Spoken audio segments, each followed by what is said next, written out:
Welcome to Cryptoversity. Now, I mentioned about back in the start of January about UniLAYER because of 1inch and a few other, is it Paxos? I can't remember, but there's other decentralized platforms. What UniLAYER does is bring together things like I think Paxos and a few other ones like Uniswap and Sushi Swap. Sorry, my cat's on heat. That's really annoying. Anyway, so that one I bought in about 600 to 700. I did mention it on the channel.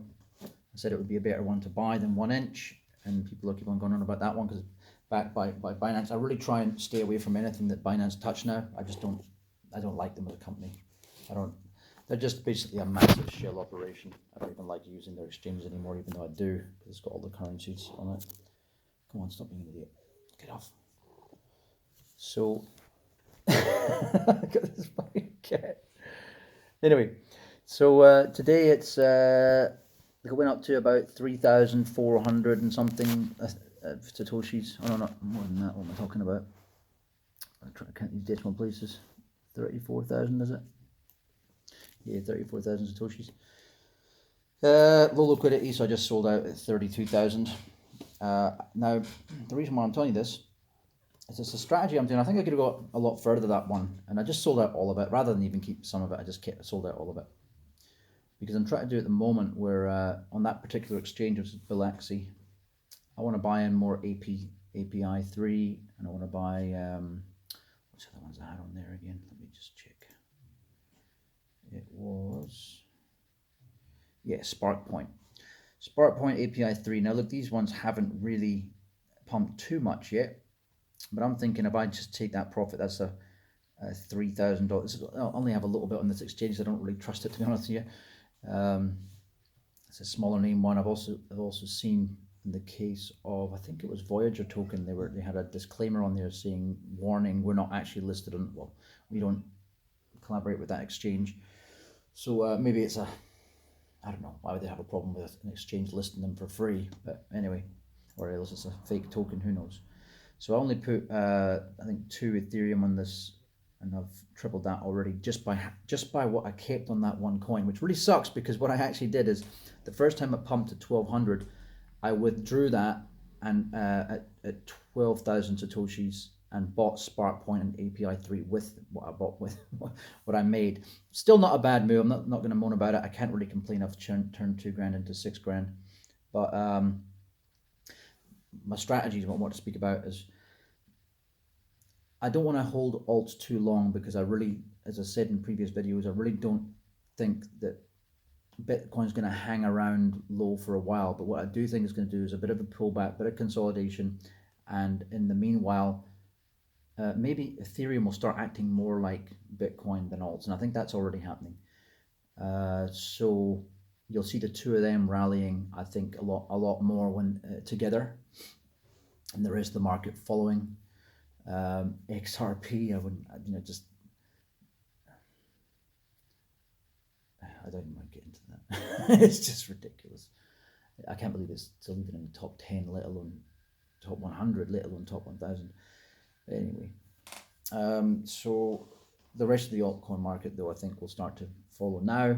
We'll have occasional pumps, but the reason why I want to be exiting these rather than, well, what I would do if I had more of that, I would actually keep 20% in. But if something makes a good pump, something more than 2x, and I think that's the end of it, end of the run, I'm going to take out something like 80% usually.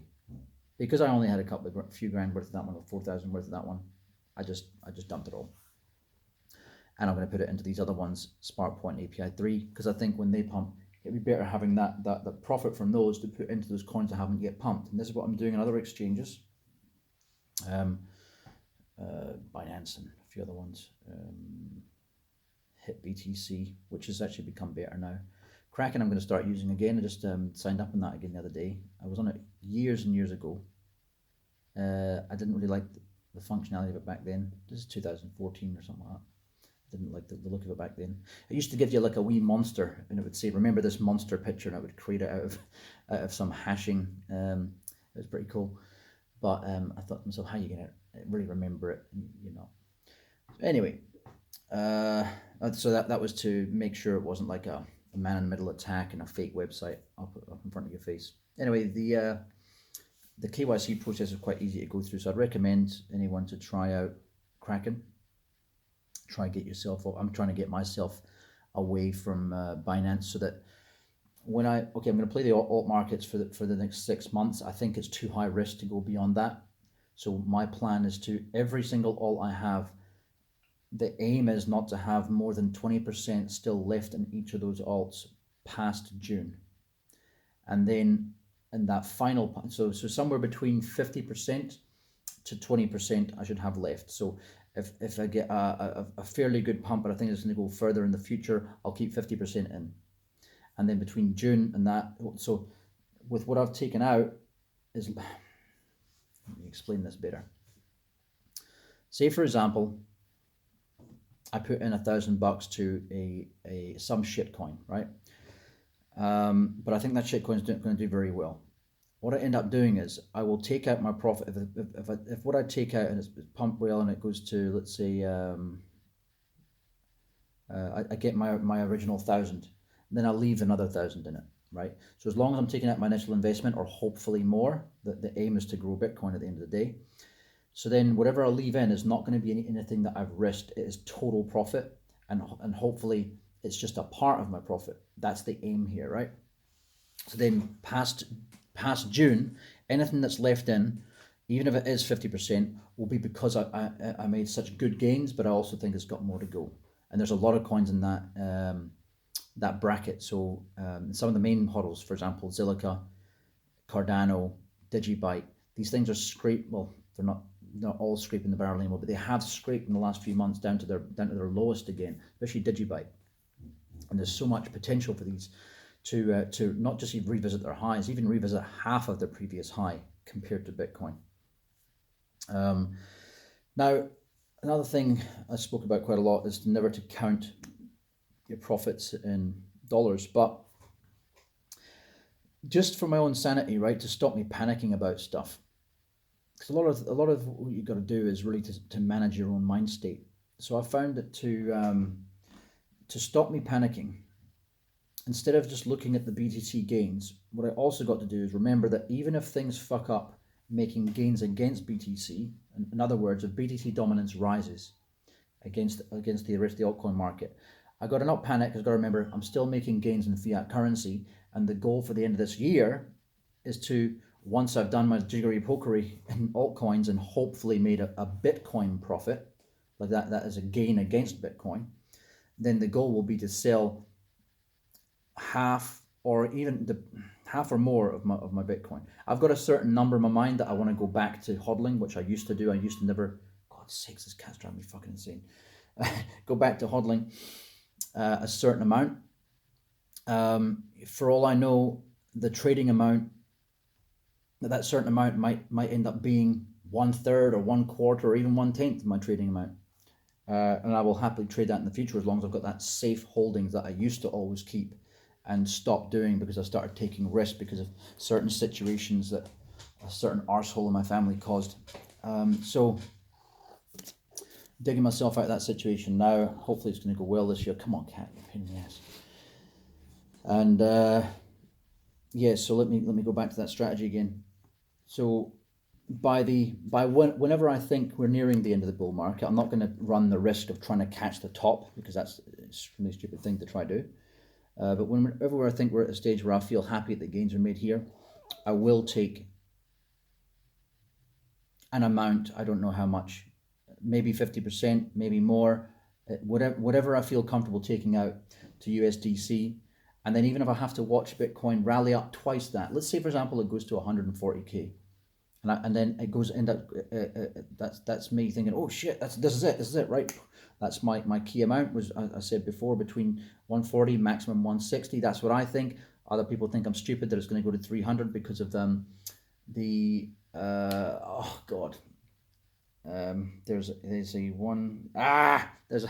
something people mention all the fucking time. It's not going to come to me. Oh my god, it's annoying me when you get a blank on that one. But anyway, there's a few of these theories based upon yeah, it's not going to come to me. That say 300 or 240 level. I still don't think it's going to happen. But then again, I never have complete. I believe that technical analysis can be trusted, and I know that some people are very good at it, and I trust their word. And I was hoping it would come back to me there. It hasn't. But I think overall, things can still deviate. You know, like the GameStop is an example of that. Market can take turns that TA can't predict for, and the world is going through some pretty crazy stuff right now that is pretty random. So I don't think that TA can really account for these sort of things all the time.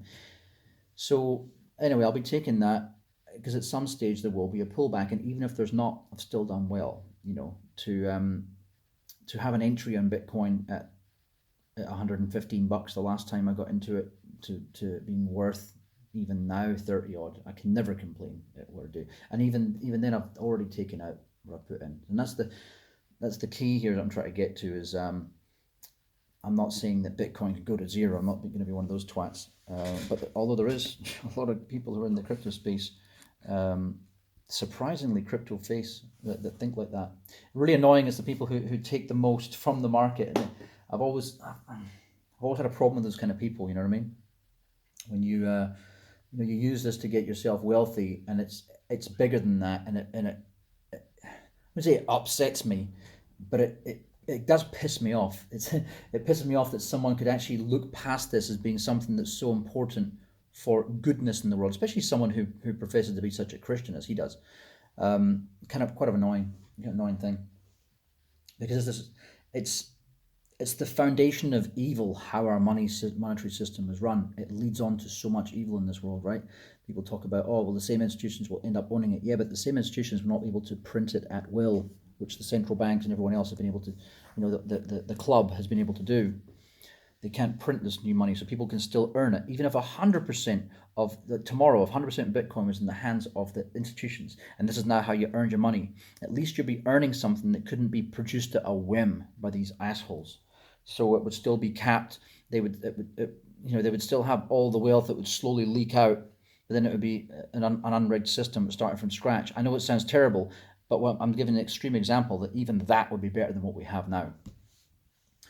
So it'd still be a stage where it would be immutable transactions. So they can't fuck around and get this bullshit with anti-money laundering, which has got nothing to do with money laundering. It's got to do with stopping regular people moving the money around and having the freedom, the autonomy of their own fiscal responsibility. So yeah, my plan is to do that. Look, if things worked out well, I'd be selling out 80% of my Bitcoin at the end of this year, or sometime around that, when I think that the market looks shaky again, because that would mean that that safety amount that I've got in my mind, it would mean that I've overshot that by a shitload. But if it gets to the stage where I've got my safety amount and then I've only got 20% on top of that I'll be selling out, then that's what I'll be selling out to buy the bottom again later on, and then I don't mind sitting back and waiting. So there's my strategy there in a nutshell. Again, I don't know if I explained it properly before, but in all these exchanges, let's say for example in Binance, look, let me just give you a list quickly. So one Binance account, I have VChain, Polkadot, Chainlink, Thorchain, so that's Rune, Band, Koti, Swipe. Gonna get rid of that one as soon as possible. That was a pain in the ass. I should have really taken the gains I had on that and not held out. VidT, Compound, again, should have taken the money from that. I bought Basic Attention Token again just because it was horrendously low, and when the pump comes again, being the main name in the advertising space, that and AdX, I thought, hey, I'm going to buy it. It's down on the floor. It went down further to the floor. That's what happens. Hashgraph, same thing. I don't really believe in Google. I think they're a criminal organization, criminal enterprise. Well, they are a criminal enterprise. They assist scammers to scam their own customers. So it's not customers, sorry, subjects. It's bloody pain in the ass. Eternity is that's another one that does these decentralized oracles. That pulled back even further. yeah, that's done horrendously bad. That's probably just going to die, that project, the way it's looking like now, unless it gets some crazy moonshot. That's the thing, that the market has so many coins on it now.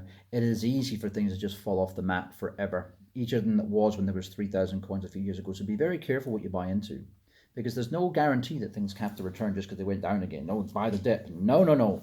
Really be careful on the dip you buy. And for me, Eternity is one of those ones. Come on, cat, get off here. Ah, pain in the ass. Right. Another Binance account I got. Fetch AI, VidT again.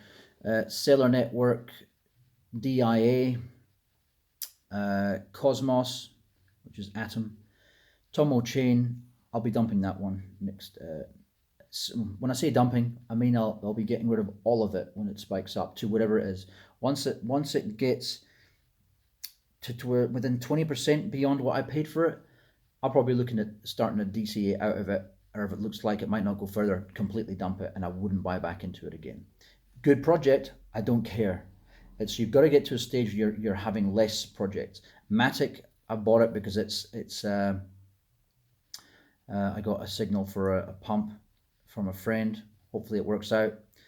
I think it's actually, let me just check here how it's going. I think it's gone down. Let's see. Yeah, it's one of those ones where I've lost out a little bit, 6%, but yeah, it still looks ready to pop. Another, looks like it's ready to have another leg up. Yeah, so let me go through mentioning a few more of these that I'm at.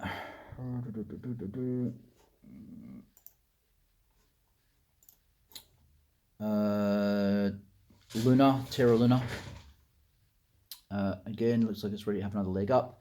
Bitcoin Cash I bought because I had some left over from a long time ago. I had an issue getting, when the fork happened back in 2016 or 17? Yeah, 17.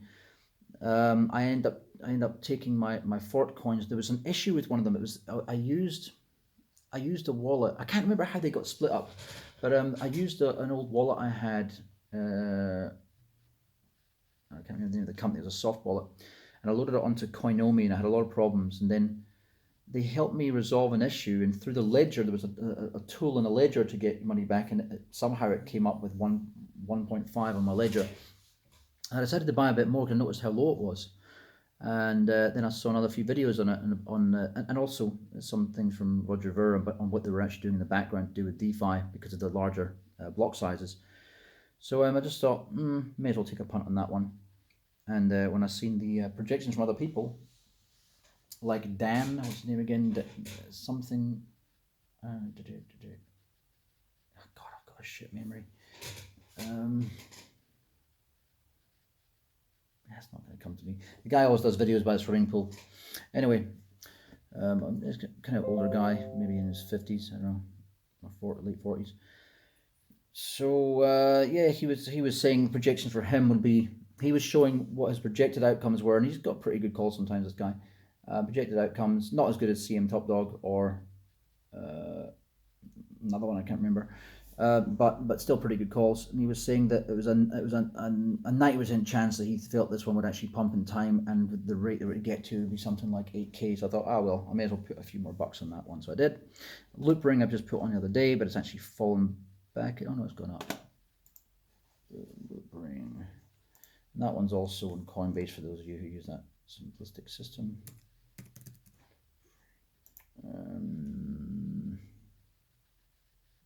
I know it pulled back 7.4, so it could pull back even worse. But yeah, it's just, the thing is, it's the same on the top. You can't, to catch the top is difficult, to catch the bottom is difficult. So, just sometimes buying in. The worst thing is, when something really takes off, when you set something that's only missed out by a few Satoshis, and you're like, oh God, it's pumped like 400 times, or 400% in the space of like a month or something like that, and you weren't part of it because you had something a few Satoshis too high. That's why sometimes you just got to buy into it if you know it's a good buy point. Let me just finish the rest here.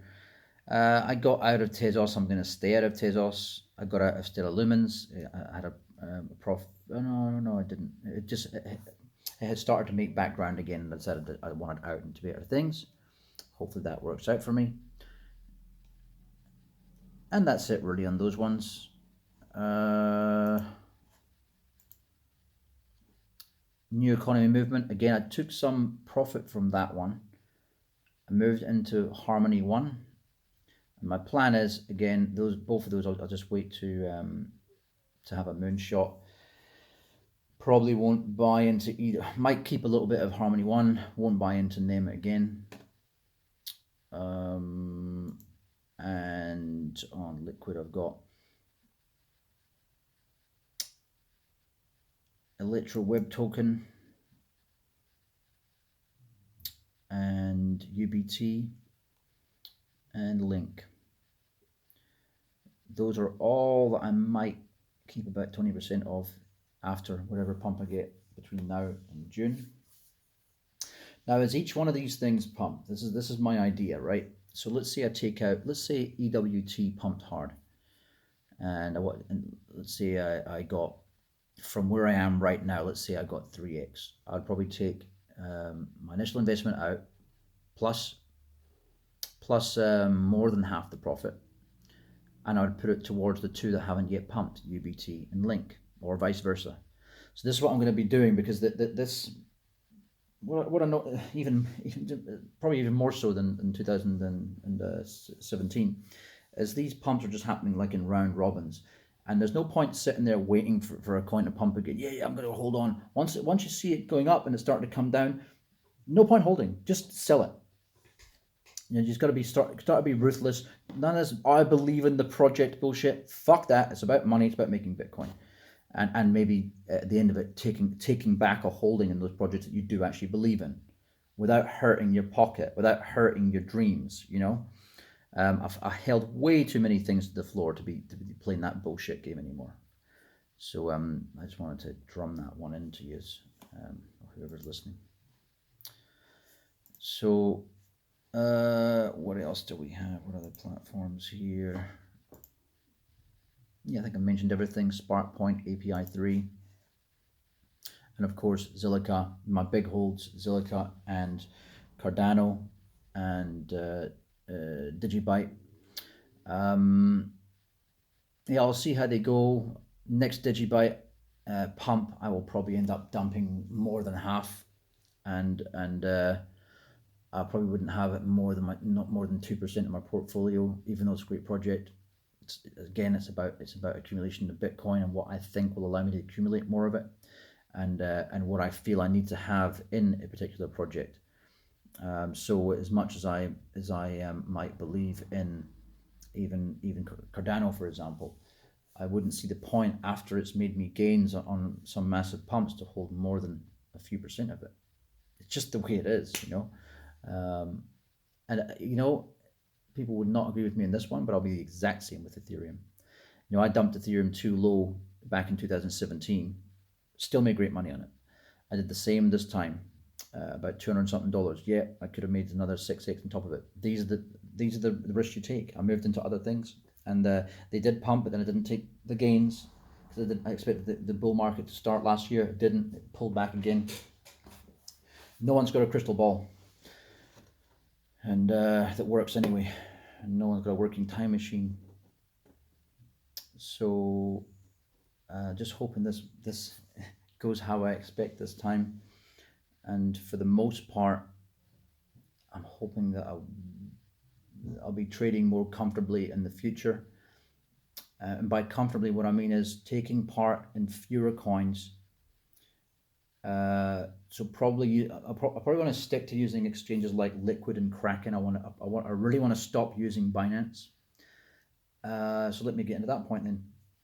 I think that Binance is the most likely contender for a massive exit scam like MT Gox did, and what might happen there, because I really do believe that anything that was started in China still belongs to the Chinese state.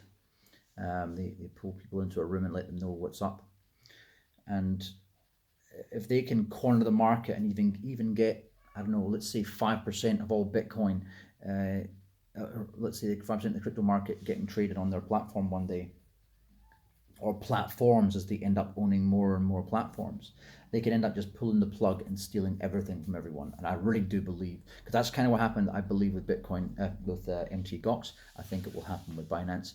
I don't think they can be trusted. Of course, no exchanges can. They're all crooks. So I'm going to be sticking to those two. Kraken's been around for a long time. They could have pulled the plug and done that dirty on people years ago and didn't do it.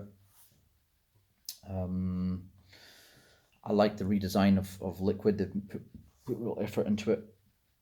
I don't like the fact they're based in Asia, and no, the Japanese government did no favours for people, but then again, neither did the New Zealand government, and I know that country is usually quite safe when it comes to investing. The government did absolutely nothing. The Commerce Commission did nothing to protect people. So I'm out a lot of money from that scam, because it's a scam. Even if it was a hack, how it's been dealt with since is a scam. So I'm not retracting that statement ever. It's a fucking scam. What are they called? Durant Thornton, the liquidation company there. Okay, hopefully that's. Oh yeah, so what I'm basically saying right now is, if you got into that trade, if you followed me on that one on the UniLAYER, depends how much you put into it, depends how much you believe in it. But I'm happy with the 4x profit. I don't know if you are. I'm happy with it. I'm taking it away. I'm putting in other things, because that's the strategy I'm doing this time. I'm sticking to that. And you come up with an idea, try stick to it. You keep on changing your strategies every day. It does get to a game of whack-a-mole. You're chasing your tail, and you tend to miss out on everything. Take the gains while they're there. You can never be sad about it. There's another thing too. You make a 5x, or in my case a 100x gain, like I did in Ethereum a few days ago, and I sold out, and then it went to 2.5 times what it was at. Do I really deserve to be kicking myself for making 100x, for not making a 250x gain when I made a 100x gain? No, I shouldn't be at all. And that's the thing, it's about not being too greedy, because you know, never look a gift horse in the mouth, and this market really is a gift horse to most of us. All right, I'm gonna leave it there. Have a good day.